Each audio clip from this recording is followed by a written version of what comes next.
Habang naglalakad si Lin Jia, bigla siyang binangga ng isang lalaki. Agad siyang sinigawan nito at tinawag na isang mahinang mandirigma, saka pinalabas na si Lin Jia ang may kasalanan sa nangyari. Napansin ni Lin Jia na ang lalaking humaharang sa kanya ay si Bale, isang level 2 paladin. Ginamit ni Bale ang pagkakataon upang manghingi ng isang copper coin bilang kabayaran at malinaw na naghahanap lamang ito ng dahilan upang manggulo. Alam ni Lin Jia na ang Paladin ay isa sa mga pinakasikat na klase sa simula ng laro, lalo na sa mga manlalarong maraming pera. Isa itong balanse na klase na mahusay sa pag-atake, pagpapagaling, at pagkontrol sa mga kalaban, kaya itinuturing itong isa sa pinakamalalakas na klase sa early game. Napansin ni Lin Jia na kalahating oras pa lamang mula nang magbukas ang server, ngunit umabot na agad sa level 2 si Bale. Dahil dito, buong yabang na sinabi ni Bale na hindi siya makakalagpas hanggat hindi siya nagbabayad. Agad namang naalala ni Lin Jia ang isang lumang paraan ng panlalamang na nabasa niya sa mga forum noong nakaraan niyang buhay. Maraming mayayamang manlalaro ang bumibili agad ng Novice X Pack, pagkatapos gumawa ng karakter upang mabilis na tumaas ang kanilang level. Dahil sa maagang level advantage na ito, ginagamit nila ang kanilang lakas upang takutin ang mahihinang manlalaro at sapilitang maningil ng tinatawag na protection fee. Ngunit alam ng ating bida na kahit mataas ang kanilang level, wala naman silang tunay na kaalaman sa mechanics ng laro. Hindi rin sapat ang kalidad ng kanilang kagamitan upang sabayan ang kanilang level. Sa madaling salita, para kay Lin Jia, ang mga katulad ni Bale ay puro panlabas na yabang lamang at hindi tunay na malalakas. Isa lamang silang mga papel na tigre na madaling matalo ng isang bihasang manlalaro. Naalala din ni Lin Jia na ang pinakamagandang reward para sa mga bagong manlalaro ay isang supot ng 10 copper coin. Kahit magbayad pa siya ng isang copper coin bilang protection fee, may 9 na copper coin pa rin siyang matitira.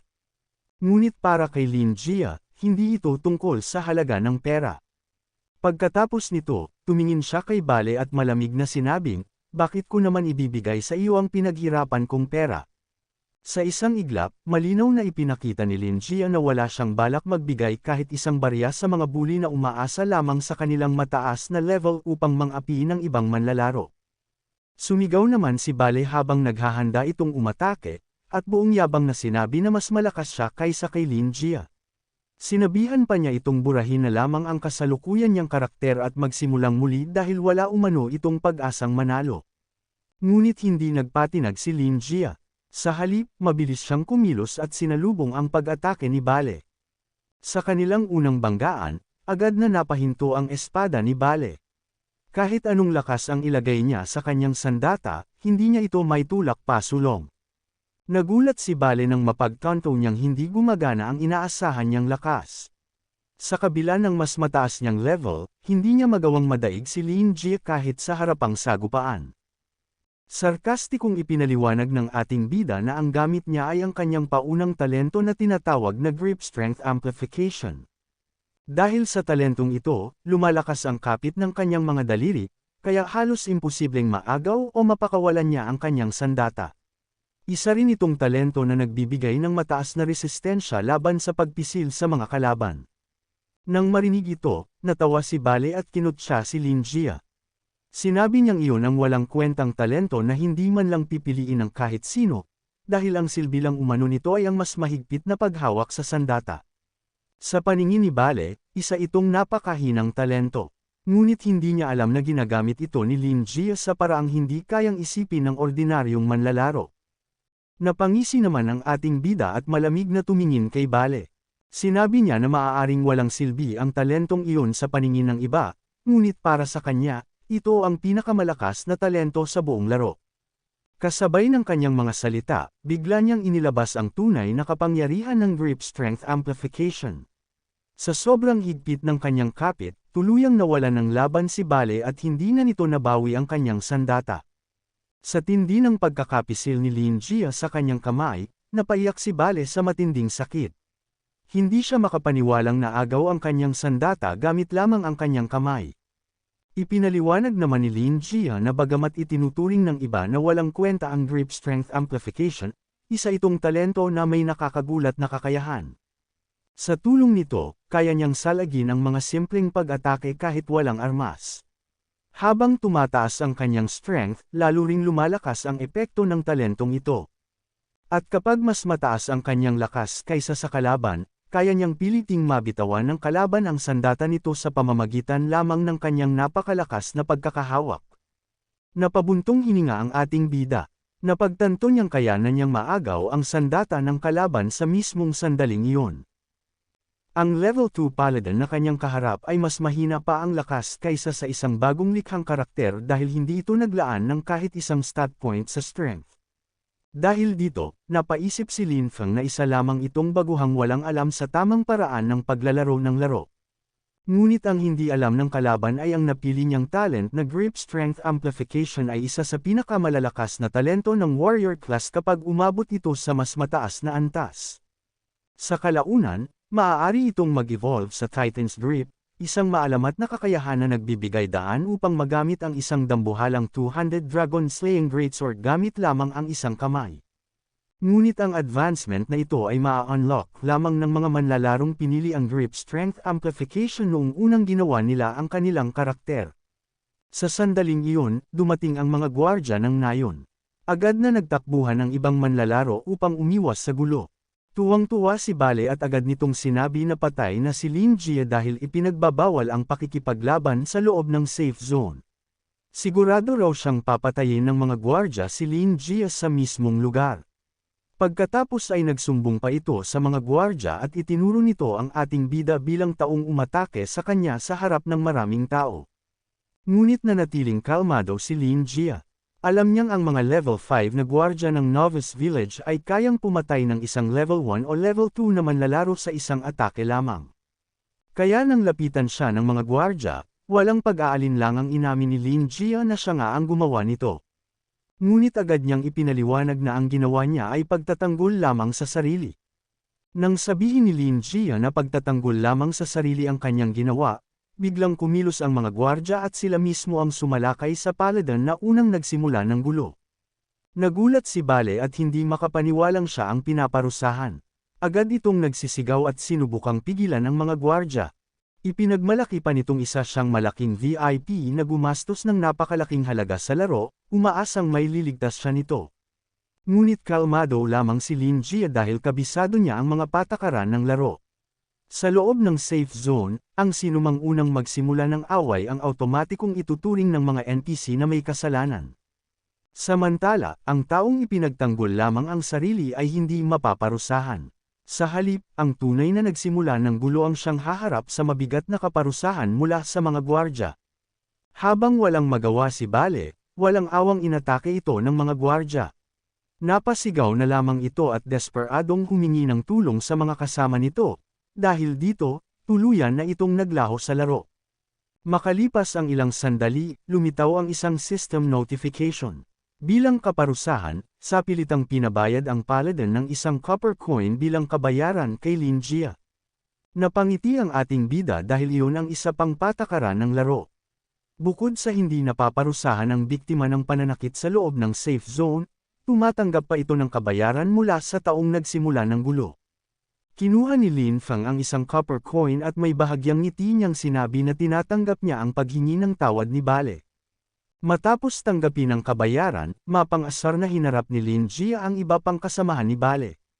May ngiti niyang sinabi kung balak din ba nilang magsayang ng ilang copper coin para sa kanya, o kung mas mabuti na lamang na tumabi sila at bigyan siya ng daan. Nang marinig iyon, agad na nanahimik ang grupo. Kitang-kita sa kanilang mga mukha ang pagkainis, ngunit wala ni isa ang nang-ahas na umatake.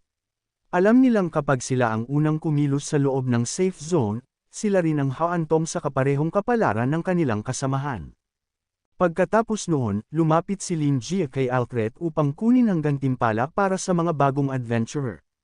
Pagkabati pa lamang niya ng, matagal na kitang hindi nakita, Alfred, ay agad itong ikinagulat ng matandang NPC. Nagtatakang tinanong ni Alfred si Lin Jie kung paano siya nito nakikilala, gayong isang araw pa lamang mula nang magbukas ang laro. Ngunit ngumiti lamang si Lin Jie at sinabing, ang salitang kilala ay kulang pa. Para na tayong matagal na magkaibigan. 5 taon na ang nakalipas mula nang huli tayong magkita. Dahil sa mga salitang iyon, lalo pang nagtaka si Alfred. Hindi niya maintindihan ang sinasabi ni Lin Jia at inisip na nagbibiro lamang ang kakaibang adventurer na nasa kanyang harapan.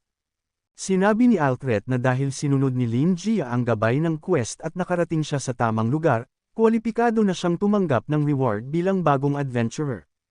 Pagkatapos nito, ipinakita ni Alfred ang tatlong pagpipilian, 10 copper coins, 3 basic HP potion, o isang crude iron sword na exclusable para sa mga warrior. Ngunit isa lamang ang maaari niyang piliin. Samantala, pinag-uusapan naman ito ng ibang mga manlalaro. Para sa kanila, walang magdadalawang isip na piliin ang 10 copper coins, dahil sa kasalukuyan ay napakataas ng halaga nito. Sa black market, ang 10 copper coins ay maaari pang maibenta sa halagang umaabot ng 100,000, kaya para sa karamihan ng mga bagong manlalaro, ito ang pinakamahalagang reward. Sinabi ng ating bida kay Alfred na pinipili niya ang ika-4 na opsyon. Nagulat si Alfred at inisip na baka nababaliw na ang ating bida dahil 3 opsyon lamang ang alam niya at hindi niya maintindihan kung saan nanggaling ang ika-4 na opsyon. Ngunit kampante lamang si Lin Jia dahil alam niyang isa itong nakatagong opsyon na walang sinuman ang nakadiscover noon. Sa katunayan, 3 taon pa ang lilipas bago ito matuklasan ng iba. Pagkatapos ay binanggit ng ating bida ang lihim na katagang ang apoy bago sumikat ang araw ay mamamatay ng 2 beses. Alam niyang ito ang susi upang makuha ang nakatagong gantimpala, kaya determinado siya ang unang mag-aangkin nito. Nagulat si Alfred nang marinig niya ang mga salitang binigkas ni Lin Jia. Hindi siya makapaniwala at agad niyang tinanong kung saan nito nalaman ang mga lihim na katagang iyon. Ngunit hindi pa roon nagtapos si Lin Jia. Sunod-sunod pa siyang bumigkas ng mas malalalim na lihim na salita tungkol sa madilim na buwan, walang hanggang gabi, at sa muling pagsilang matapos maging abo. Pagkatapos ay ngumiti ang ating bida at sinabi kay Alfred na ang mga katagang iyon ay ang lihim na password na mismong si Alfred ang nagturo sa kanya noon. Dahil dito, tuluyang natulala si Alfred habang pilit inaalala kung paano nalaman ng ating bida ang isang sikretong siya lamang ang dapat na nakaalam. Makalipas ang 5 taon, matapos makompleto ng ating bida ang nakatagong misyon, matagumpay niyang nakuha ang espesyal na nakatagong gantimpala. Dahil dito, taos-pusong nagpasalamat si Alfred kay Lin Jia. Sinabi niyang isa lamang siyang NPC na gumagabay sa mga baguhan kaya wala siyang mahalagang gantimpalang maibibigay bilang kapalit ng malaking tulong na natanggap niya.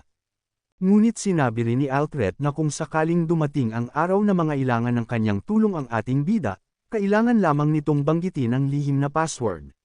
Kapag narinig niya ang mga salitang iyon, gagawin niya ang lahat ng kanyang makakaya upang suklian ang kabutihang ipinakita sa kanya. Nagpatuloy si Alfred at sinabi na kahit dumating ang araw na magbago ang kanyang pagkatao o burahin ng sistema ang lahat ng alaala niya tungkol sa ating bida, hindi pa rin niya ito makakalimutan. Ipinangako niyang mananatili sa kanyang puso ang kabutihang ginawa sa kanya ni Lin Jia. Para kay Alfred, si Lin Jia ang kanyang tunay na tagapagligtas at hinding-hindi niya ito malilimutan. Sa mga sinabi ni Alfred, napagtanto niyang napakahalaga ng ating bida sa kanyang buhay. Dahil dito, lumitaw ang mensahe ng sistema na nagsasabing natugunan na ang espesyal na kondisyon para sa pagre-recruit. Pagkatapos ay ibinigay ni Alfred sa ating bida ang lahat ng gantimpalang maaari niyang ibigay. Kabilang dito ang 10 premium voucher, 3 basic HP potion, isang espesyal na iron sword para sa warrior, at maging ang nakatagong espesyal na gantimpala bilang pasasalamat sa lahat ng ginawa ng ating bida para sa kanya. Habang tinitingnan ng kanyang mga bagong nakuha, naalala ng ating bida ang kanyang nakaraang buhay. Noon, isang hakbang na lamang ang kulang upang maging pinakamalakas sa buong mundo. Ngunit sa huli ay natalo pa rin siya dahil sa maruruming paraan ng kanyang mga kalaban. Ngunit sa pagkakataong ito, hindi na niya hahayaang maulit ang parehong kapalaran. Kahit puno ng kawalang katarungan ang mundong ito, determinado siyang baguhin ang kanyang kapalaran at tumangging tanggapin ang mapait na sinapit niya noon. Kasunod nito ay lumitaw ang isang espesyal na gantimpala, ang Initial Talent Stone.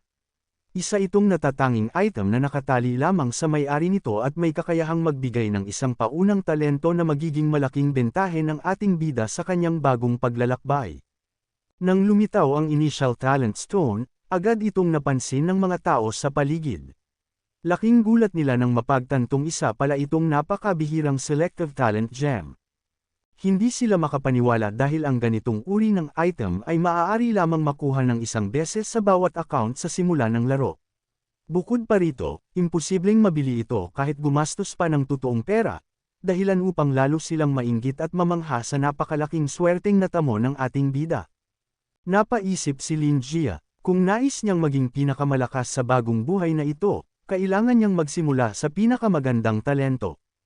Kaya matapos pag-isipan ng mabuti ang kanyang magiging landas, walang pag-aalinlangan niyang pinili ang Oath of the Sword bilang kanyang ikalawang talento. Alam niyang ang nakatagong misyong ito ang magiging unang hakbang upang mabago ang kanyang kapalaran at maiwasan ang malagim na sinapit niya sa kanyang nakaraang buhay. Ipinaliwanag ng matandang NPC na ang Oath of the Sword ay isang pambihirang talento na nilikha ng maalamat na Sword Saint na si Carsimel. Ang sinumang magmamana nito ay kikilalaning isang Oathbound Swordsman at magkakaroon ng napakahusay na kakayahan sa espada. Ngunit kapalit nito, habang buhay na espada lamang ang maaari niyang gamitin sa pakikipaglaban. Tinanong ni Alfred kay Lin Jia kung sigurado ba siya sa kanyang pasya dahil wala nang atrasan kapag napili na ang talentong iyon. Ngunit buong kumpiyansa siyang sumagot na sigurado na siya. Para kay Lin Jia, alam niyang ito ang pinakamagandang landas upang maabot ang lakas na hindi niya nakamit sa kanyang nakaraang buhay. Kaya handa siyang isugal ang lahat kapalit ng kapangyarihang dala ng Oath of the Sword. Habang papalayo si Lin Jia, narinig niya ang panlalait ng mga tao matapos niyang piliin ang Oath of the Sword bilang kanyang ikalawang talento. Tinawag pa siyang baguhan at sinabing napakahina ng talentong iyon. Ngunit nanatiling kalmado si Lin Jia at hindi man lang pinansin ang kanilang pangungutya. Sinabi naman ni Alfred na ang pinakamalakas na sandata ay hindi ang espada, kundi ang taong may hawak nito. Napangiti si Lin Jia at taos pusong nagpasalamat kay Alfred sa mahalagang regalo na ibinigay nito. Alam niyang ang talentong pinili niya ang magiging susi upang mabago ang kanyang kapalaran at maabot ang sukdulang lakas. Sa nakaraang buhay ni Lin Jia, nakuha lamang niya ang kanyang ikalawang talento nang umabot siya sa level 30. Ngunit ngayon, nakuha na niya ito sa pinakasimula pa lamang ng laro. Dahil dito, mas mabilis siyang lalakas at mas mapapabilis ang kanyang pag-abot sa tuktok ng pinakamalalakas. Alam din ni Lin Jia na ang mga kalamangan na nabibili gamit ang totoong pera ay pansamantala lamang at unti-unting nawawalan ng silbi pagdating ng mas mataas na level, maliban na lang kung patuloy kang gagastos. Ngunit kung tunay na husay ang iyong puhunan, sapat na ang isang simpleng bakal na espada. Bagamat kulang ito sa lakas ng palakol, sa haba ng sibat, at sa karangyan ng tungkod, nasa gumagamit pa rin ang tunay na lakas ng anumang sandata. Sinabi pa ni Lin Jia na hindi pa natutuklasan ng mga tao ang tunay na potensyal ng espada, dahil ang simpleng espada ang sandatang nangangailangan ng tunay na husay ng gumagamit. Noong una, balak niyang piliin ang grip strength amplification sa simula, kunin ang crude iron sword mula kay Alfred, at gamitin yun upang manghuli ng mga halimaw at mag-level up. Ngunit sa pagkakataong ito, pinili niya ang nakatagong gantimpala na initial talent stone mula kay Alfred. Dahil dito, hindi na niya nakuha ang crude iron sword at napansin niyang nagbago na ang takbo ng mga pangyayari. Sinabi pa ni Lin Jia na napagtanto niyang nagbago na ang lahat. Dahil iba ang mga naging desisyon niya sa buhay na ito, tiyak na mag-iiba rin ang takbo ng kwento. At kung magbabago ang kwento, maaaring magbago rin ang naging wakas ng nakaraan niyang buhay. Naalala niya si Bailey Changcheng at nangako siya sa sarili na kailangan muna niyang maging mas malakas bago sila muling magkita. Sa pagkakataong ito, babaguhin niya ang malungkot na kinahinatnan ng kanyang nakaraang buhay. Napansin ng ating bida ang isang grupo ng mga manlalaro na nang-aalipuste sa isang mahirap na tindero ng kagamitan. Tinawag nilang basura ang mga panindang armas nito at walang awang ikinalat ang mga iyon sa lupa. Habang pinagmamasdan ang nangyayari, napansin ng ating bida ang isang ordinaryong kahoy na patpat. Ayon sa impormasyon nito, isa lamang itong level 1 na armas na may napakahinang kalidad at isang atak lamang. Ngunit agad niyang napansin na kakaiba ang sandatang iyon. Bagamat nakalista ito bilang pamalo, maaari rin pala itong gamitin bilang espada. Dahil dito, napagtanto ng ating bida na may pakinabang ito sa kanya. Samantala, nagmakaawa ang kawawang tindero at sinabi na isa lamang siyang life player na kumikita sa pagbili at pagbebenta ng kagamitan. Ngunit lalo lamang siyang inasar ng mga manlalaro. Sinabi nilang isa lamang siyang duwag na walang kakayahang lumaban at wala siyang lugar sa laro, kaya mabilis nilang pinaghahadges ang mga gamit nito. Dahil dito, hindi na nanahimik ang ating bida. Lumapit siya at ipinagtanggol ang tindero. Sinabi niyang ang mga life player ay tunay ring mga manlalaro at walang sinuman ang nakahihigit sa iba. Ipinaliwanag pa niya na kung wala ang mga chef na naghahanda ng pagkain at ang mga alchemist na gumagawa ng mga potion, mahihirapan ding mabuhay at lumaban ang mga mandirigma. Kaya nararapat lamang na igalang ang bawat isa anuman ang kanilang papel sa mundo ng laro.